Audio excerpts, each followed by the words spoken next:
coming to Linux for the first time often wonder what's going on with all of these directories in the file system. If you're expecting a C drive, this list of directories can certainly feel overwhelming. No worries, let's go through it together.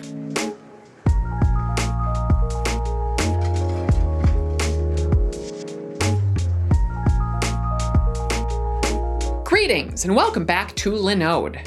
My name is Veronica, and I'm a system administrator, Linux mom, and Linode developer advocate. And today, I'd like to share some basics about the Linux file system and how it's designed to be useful in the effective management of your Linux system.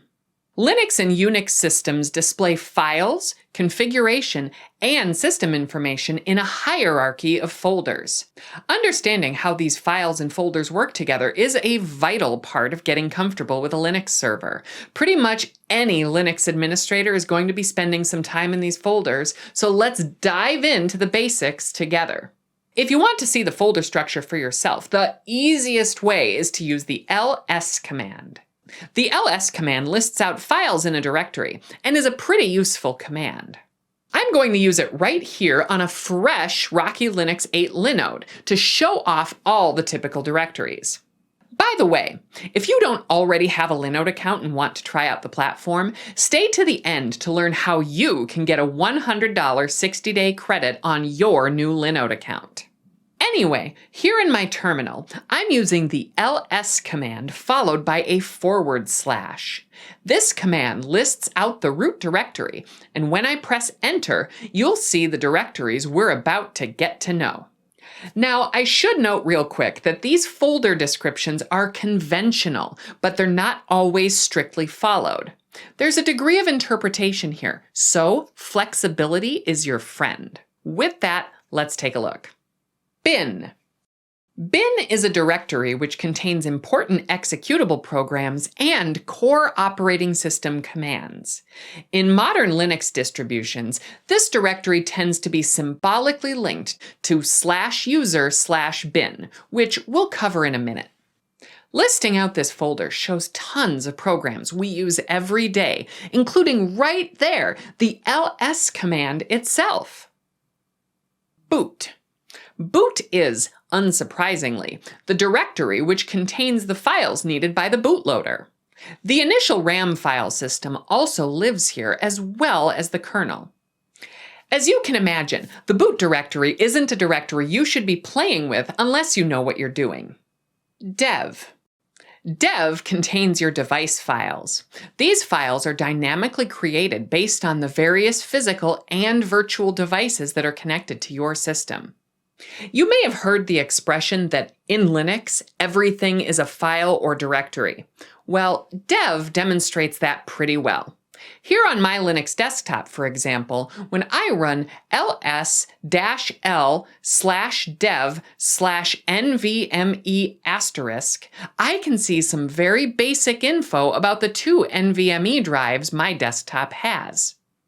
I can tell that NVMe 0 has 4 partitions, while NVMe 1 has a single partition. As you can see, files and folders in the dev directory give you valuable information about what's connected to your system, and we use this information frequently as we manage our servers. Etc. The etc directory contains your critical configuration files and startup scripts. When you manage a Linux server, you spend a lot of time in this directory. For example, here, if I want to update the SSH settings on my server, I'll be doing that by editing the file located at /etc/ssh/sshd_config. I should note that the pronunciation of this directory varies from person to person. I've always called it etc, and that's how I hear it referenced a lot of the time, but others might call it etc or etc. None of these are wrong. Home. The home directory is the location of the individual user home directories. If you're used to the Windows environment, you might be familiar with a My Documents directory, and this is a similar directory in the Linux world. Under normal conventions, each typical user on your machine gets a directory inside the home folder. A typical user cannot see the contents of another user's home directory. Traditionally, when you open up a Linux terminal, the directory you're starting in is your personal home directory. That's what the little tilde means here in the prompt. It's noteworthy that the home directory also contains configuration files specific to the user. For example, here I can see my bash profile configuration. Lib. The lib directories hold the shared libraries your system's programs will need. These shared libraries enable multiple programs to share code with each other, which is a neat efficiency boost. Depending on your system, you might have a few directories which start with lib. lib32 and lib64 are pretty common, referring to libraries for 32 and 64-bit programs respectively. Different systems handle this differently. Again, like I said, flexibility is your friend. And like the bin directory, chances are it's going to be symbolically linked, this time to the user/lib directory. Lost and found. The lost and found directory is a place where chunks of broken files might reside after a system crash. Generally speaking, we don't want to intentionally put files in there. Media. The media directory is the mount point for file systems stored on removable media. For example, here I have a flash drive which I've formatted with the name Neat Backups. When I plug it into my computer and use the command ls/media/vkc, VKC being my username on this machine, I can see the Neat Backups device here. Typically, when your Linux system auto-mounts a device, such as a USB drive, this is where you'll find it. Mount. The mount, or MNT directory, is where you'll mount devices temporarily. For example, if you want to temporarily attach a network storage server to archive some files, this is typically where you'll mount it. It should be noted that although the intention is for this to be where temporary mounting takes place, some systems do permanently mount things here. Again, flexibility is your friend. Opt. The opt directory is rarely used nowadays, but it's not entirely gone. This directory is where optional software packages would be placed, often by a vendor when you add on to your system. It's mostly kept around just for compatibility purposes, but it's not totally dead. I work with COBOL, and I've seen this directory plenty of times. Proc. The proc directory is a great example of a pseudo file system. A pseudo file system is a file system that's created at startup and disappears at shutdown. The proc pseudo file system contains information about every running process on your machine. In fact, each active process has its own subdirectory in here. It also contains a ton of information about your system. For example, I can use the cat command to see my CPU info with cat/proc/CPU info. You can learn even more about the proc directory by looking at the proc man page with the command man proc. Root. The /root directory is the home directory for the root user. That's the user with the ultimate power on your system. On most modern Linuxes, typical users cannot view the contents of this directory without sudo, or switching directly to the root user. Run. The run directory contains information describing your system since boot time, such as who's logged in and what daemons might be running. Like the proc directory, the information in the run directory might be useful as you're gathering information about your system and how it's being used. Sbin. The sbin directory contains system essential files similar to the bin directory. Traditionally, the programs in sbin were statically linked and thus had fewer library dependencies, but this convention doesn't really fit anymore. In contemporary systems, there's little practical difference between bin and sbin. In fact, like the bin directory, sbin is often symbolically linked to /user/sbin on modern Linuxes. srv.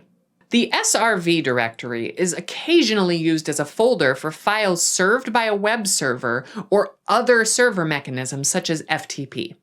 But this is not universally accepted, and honestly, in my experience, this is rarely used in the modern era. OpenSUSE is a notable exception, using it as the default for web servers and other uses.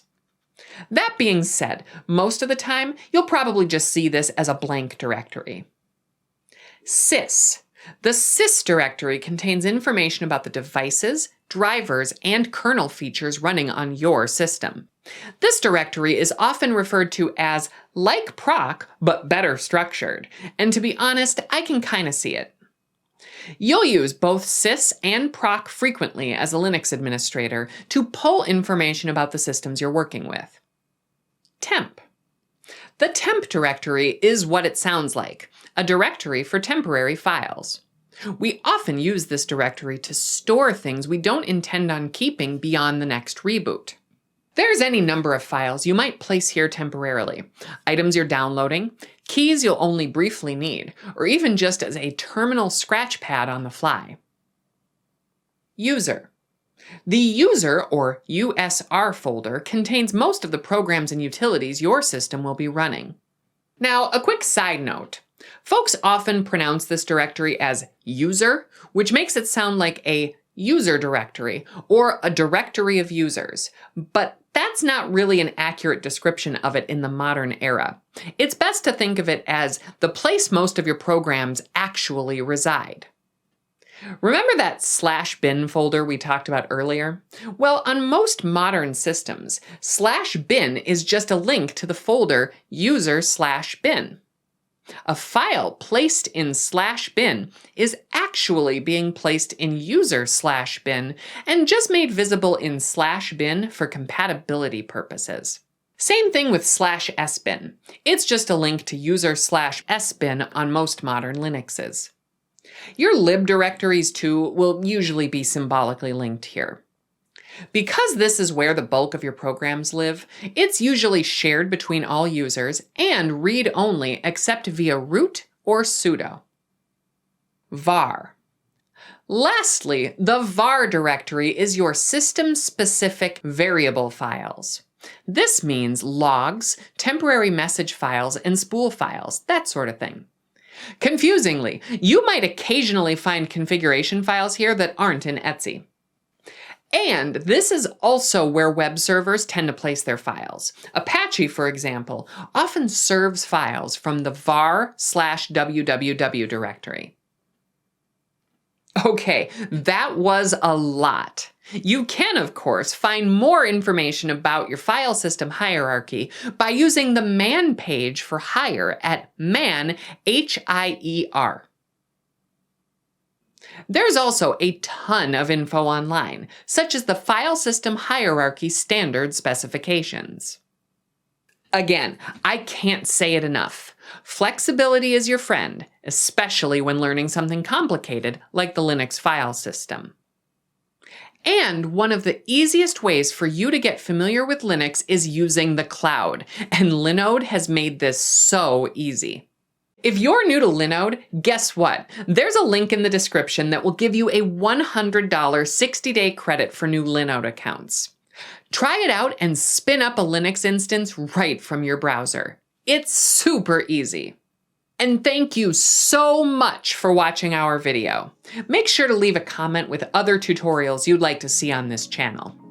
And please don't forget to like and subscribe to see more content like this from your friends at Linode.